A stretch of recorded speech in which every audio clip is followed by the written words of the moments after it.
All these lines squiggling around here are the claims in the South China Sea. It's one of the most contested areas in the entire world.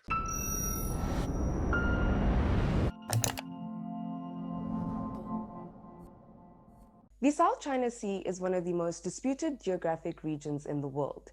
In this clip from a recent client webinar, Nicholas Babaya explains how this has soured China's diplomatic relations in the region and also discusses the political implications thereof. The Southeast Asia is next up, and in Southeast Asia we have a lot of countries that belong to that island chain which I previously spoke about, all of whom belong to an organization called ASEAN, the Association of Southeast Asian Nations. Now, among ASEAN you have a number of United States allies. Vietnam notably is a US ally. Vietnam and China do not have a great history. The Chinese invaded Vietnam in, I think it was 1978, if I'm not mistaken. Despite being a one-party socialist state. And there are a number of reasons for this. The Philippines is a historically good ally of the US. And what's going on in Myanmar is also very, very interesting. We're starting to see Burmese protesters burn down Chinese factories simply because the Chinese representative at the United Nations Security Council vetoed a motion to condemn the military junta going on in Myanmar now. So we might be seeing a turning of Myanmar towards the United States. And it will be very interesting to see what the Biden administration does. I sincerely hope that they welcome this. Will be a great strategic win for them. So ASEAN and Southeast Asian nations are an incredibly important geopolitical partner for China.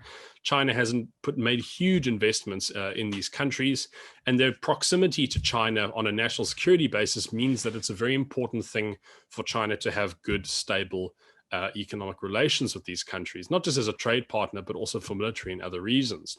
But what we can see here is that there are actually a number of tensions with these countries, and quite often these relations get soured unnecessarily. This over here is the South China Sea. And all these lines squiggling around here are the claims in the South China Sea. It's one of the most contested areas in the entire world. Simply the fact that it's one of the most important shipping thoroughfares in the world. It also has large deposits of oil. This big red line over here is normally drawn on Chinese map with a set of 9 dashes, and that's called the 9-dash line. And you can simply see that although there's various lines overlapping all over the place here, the Chinese 9-dash line infringes on almost every other country's claims to land area. Now, this has led on a number of occasions to a few flare-ups, a few conflicts, a few incidences between military and civilian ships of these various countries who believe that they're sailing in their own territorial waters. But what's quite interesting about this is that a lot of these claims go against the regulations by UNCLOS, that's the United Nations Law of the Seas, which sets out territorial waters extend only a certain number of kilometers off one's coastline. As a result, a few years ago, the Philippines took China to court at the United Nations Permanent Council on Arbitration, and they actually won. And this soured the relationship between the Philippines and China. If you're enjoying this content, click here for a 30-day free trial of the Center for Risk Analysis to access exclusive client webinars and reports. That's President Rodrigo Duterte of the Philippines and current president of China, Xi Jinping.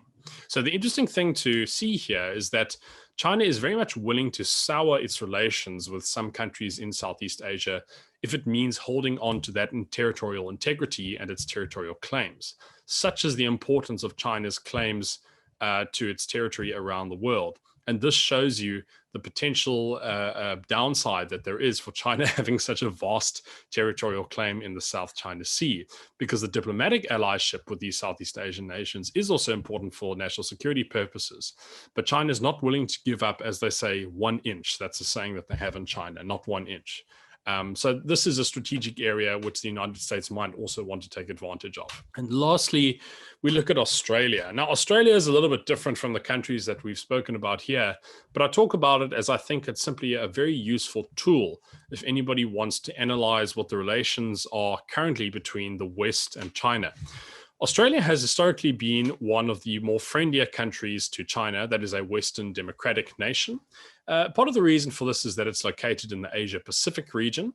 But if you look at Australia, it's actually a continent, and it's a vast continent full of natural resources, many of which China needs for its manufacturing industry. It's therefore no surprise that Australia has not had a technical recession in almost 30 years. From the end of 1991 all the way up until 2019, Australia powered through. And if we look at this, this is Australia's GDP growth over this time. Here you should have the Asian financial crisis. You don't see much issue there. In 2001, you have the dot-com crisis, a bit of a dip, but they recovered quite strongly. All the way, even through the 2008-2009 financial crisis, Australia grew at least 2%, sometimes in excess of 4 and 5%. This is really big stuff. You have to understand, for one of the wealthiest economies in the world and a very rich country, you don't normally see these rates of GDP growth. By contrast, this was the growth of the United States, and this was the growth of the European Union. Obviously, they had to contend with silly countries like Greece over here.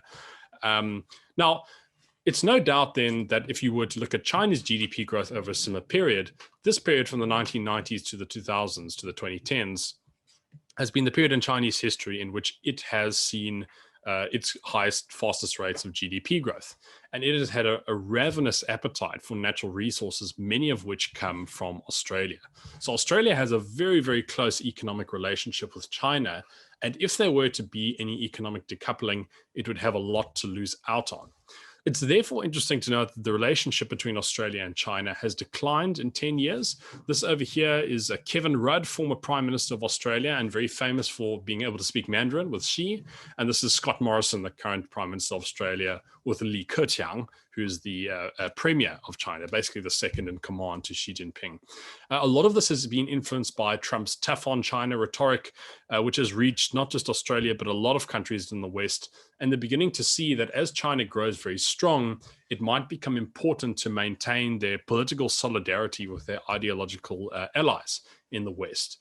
Now, given how much they have to lose economically, I think the extent to which Australia is willing to criticize China in international forums, as they have been doing quite often, and face backlash economically from China, we can almost view Australia then as a kind of a bellwether on the relationship between China and the West, and I enjoy observing it for that purposes. Thank you for watching. If you enjoyed the video, make sure to give it a like and don't forget to subscribe to the CRA channel.